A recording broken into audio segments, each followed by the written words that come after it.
کہ اب سفر تھوڑا سا سخت ہے، پانی پہلے سے زیادہ لے لیں، پی لیں، وہ ٹھہر جائیں گے، اس کے بعد دوبارہ پلائیں، پھر پی لیں، ٹھہر جائیں گے، پھر دوبارہ پلائیں، کیونکہ گھوڑا ایک ہی دفعہ پانی نہیں پیتا۔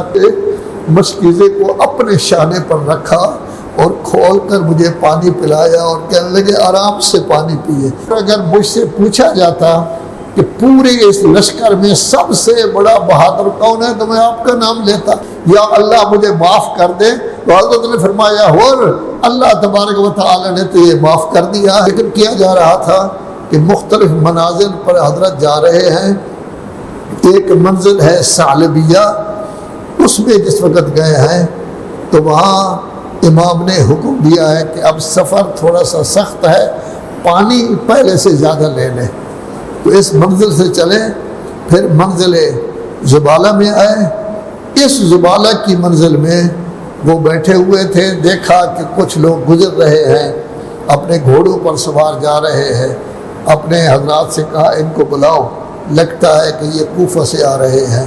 جب ان کو بلایا گیا تو وہ آئے، کہنے لگے فرزند رسول آپ نے ہمیں بلایا ہے، ہم آپ کو خبر دینا چاہتے ہیں لیکن تنہائی میں خبر دینا چاہتے ہیں۔ فرمایا نہیں، میرے لیے کوئی تنہائی نہیں ہے، سب جتنے بیٹھے ہیں سب میرے مخلص ہیں، میں کسی سے کوئی چیز نہیں چھپاتا، تو آپ ہمیں خبر دیں کہ کیا ہوا ہے۔ تو انہوں نے خبر دی کہ فرزند رسول حضرت مسلم شہید ہو گئے ہیں، ان کا سر دارالعمارہ پر لٹکایا گیا ہے اور ان کی لاش کو لڑکے والے کھینچ رہے ہیں، مختلف گلیوں میں رسی ڈال کر رات کو کھینچ رہے ہیں۔ امام کی آنکھوں میں آنسو آ گئے، انا للہ و انا الیہ راجعون۔ امام نے پڑھا رضاً بقضائہ و تسلیما لامرہ، امام نے کہا۔ اس کے بعد امام خیمہ میں تشریف لے گئے، اپنی بہن کے خیمہ میں، وہاں حضرت مسلم کی بیٹیوں کو بلایا۔ بیٹیوں کو بلانے کے بعد ان کو اپنے ایک زانو پر بٹھایا، دوسرے کو دوسرے زانو پر بٹھایا۔ جب ان کے سر پر شفقت کا ہاتھ پھیرا ہے، وہ بھی چونکہ خانوادہ اہل بیت سے تعلق رکھتی تھی، وہ کہتی ہیں بابا کہ ہم یتیم ہو گئی کہ ہم پر شفقت کا ہاتھ آپ پھیر رہے ہیں۔ فرمایا نہیں، میں آپ کا بابا ہوں، عباس آپ کا بابا ہے، اکبر آپ کا بھائی ہے۔ تمہارا وہ بیٹی جو ہے وہ اس طرح گریہ کرتی رہی۔ ایک روایت میں نے دیکھا ہے کہ جب کربلا میں پہنچے تو حضرت کی 4 سال کی بچی بھی حضرت کے زانو پر بیٹھ گئی تھی اور کہا ہے کہ مجھے یہ زمین بڑی دردناک نظر آتی ہے، میں بھی سمجھتی ہوں کہ مجھے شہید ہو جاؤں گی، آپ شہید ہو جائیں گے، میں یتیم ہو جاؤں گی، لہذا میرے سر پر بھی شفقت کا ہاتھ پھیر دے۔ تو حضرت وہاں گریہ کرتے رہے۔ اس کے بعد بطن عقبہ میں پہنچے، منزل شراف میں پہنچے۔ ذو حسن میں جس وقت وہ پہنچے ہیں تو ہوٹ کا لشکر آیا ہے۔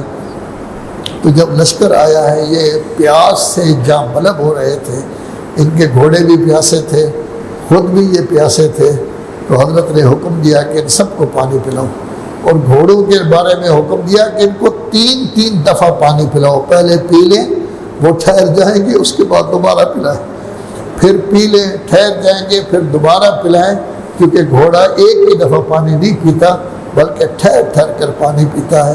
ایک شخص کہتا ہے میں اتنا بدحواس تھا کہ مجھے مشکیزہ دیا گیا، لیکن مجھے پتہ نہیں چلتا تھا مشکیزہ کھلتا کیسے ہے، اس کا پانی کہاں سے آتا ہے۔ خود امام اٹھے، مشکیزے کو اپنے شانے پر رکھا اور کھول کر مجھے پانی پلایا اور کہنے لگے آرام سے پانی پیئے، آرام سے پانی پیئے، اور مجھے 2-3 دفعہ پانی پلایا۔ لیکن عزادارو، یہ سب لوگ میدان کربلا میں موجود تھے، امام کے بچے پیاسے تھے، لیکن کسی کو خیال نہیں آیا کہ ہم نے امام کے بچوں کو گویا کہ پانی پلانا ہے۔ اس وقت اس نے کہا، جب نماز کا ٹائم آیا تو حضرت نے کہا آپ اپنی نماز پڑھنا چاہیں گے، لیکن نہیں ہم نماز آپ کے پیچھے ہی پڑھیں گے۔ تو نماز پڑھی، حضرت نے خطبہ دیا کہ کوفہ لوگوں نے مجھے خط دیا تھا، اس واسطے میں آئے ہوں، اگر آپ پسند نہیں کرتے تو میں مدینہ چلا جاتا ہوں یا کسی اور جگہ چلا جاتا ہوں۔ تو اس وقت جب یہ واپس جانے لگے تو اس وقت ہوٹ نے ان کو روکا، ان کے گھوڑے کو روکا، گھوڑے کے گویا کہ لگام کو پکڑا تو اور اس وقت جو ہے امام جو ہے وہ رک گئے کہنے لگے اور کیا چاہتا ہے؟ تو اس نے کہا کہ آپ کوفہ کی طرف بھی نہ جائیں، مدینہ کی طرف بھی نہ جائیں، کوئی اور راستہ اختیار کریں۔ تو امام نے پھر وہ کربلا کا راستہ جو ہے اختیار کیا ہے۔ چنانچہ اس کا نتیجہ یہ نکلا کہ جس وقت یہ 10ویں کی صبح کو یہ جنگ بری طرح تیار ہو گئی تو عروہ بن قیس سے ہور کہتا ہے لگتا ہے کہ یقیناً جنگ ہوگی۔ میرا تو خیال تھا کہ خاندان رسول کے ساتھ یہ لوگ نہیں لڑیں گے، جنگ ہوگی، لیکن کافی پریشان تھا۔ عروہ کہنے لگا کہ اور اگر مجھ سے پوچھا جاتا کہ پورے اس لشکر میں سب سے بڑا بہادر کون ہے تو میں آپ کا نام لیتا، آپ پریشان کیوں ہو رہے ہیں؟ اس کو بتایا کچھ نہیں، کہا میرے ایک طرف جنت ہے ایک طرف آگ ہے، میں سوچ رہا ہوں کہ کس طرف جاؤں، میں اس لیے پریشان ہو رہا ہوں۔ خیر اس نے اپنے گھوڑے کو ایڑی لگائی اور سیدھا اہل بیت کی طرف گیا ہے۔ ابھی دور ہی تھا کہ حضرت نے ارشاد فرمایا عباس جاؤ جا کے استقبال کرو، اکبر جاؤ جا کے استقبال کرو، قاسم جاؤ جا کے استقبال کرو۔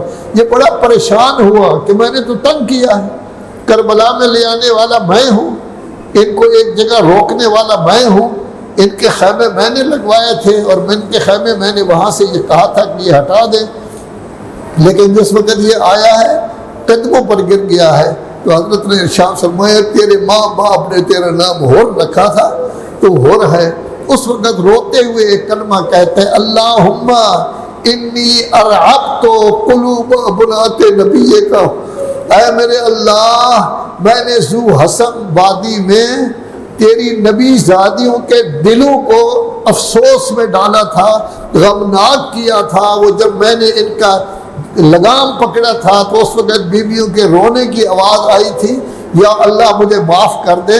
تو حضرت نے فرمایا اور اللہ تبارک و تعالی نے تو یہ معاف کر دیا ہے۔ اب اس نے پہلے اپنے بیٹے کو بھیجا۔ عجیب بات ہے کہ جب بیٹا شہید ہوا ہے یہ جانے لگا تو حضرت نے ارشاد فرمایا اور تو نے نہیں جانا، اور تو نے نہیں جانا، اللہ تبارک و تعالیٰ کا حکم ہے باپ کو بیٹے کے جنازے پر نہ جانے دو، باپ کو بیٹے کے جنازے کو ہاتھ نہ لگانے دو، اس کے لیے ناقابل برداشت ہوتا ہے۔ لیکن عزاداروں آپ کے امام نے علی اکبر کے جنازے کو کیسے اٹھایا ہوگا کہ امام حسن کہتے ہیں حسین تیرے صبر سے آسمان کے فرشتے تعجب کریں گے۔ خدایا محمد والے محمد کا واسطہ ہماری یہ مختصر سی عبادت قبول فرما۔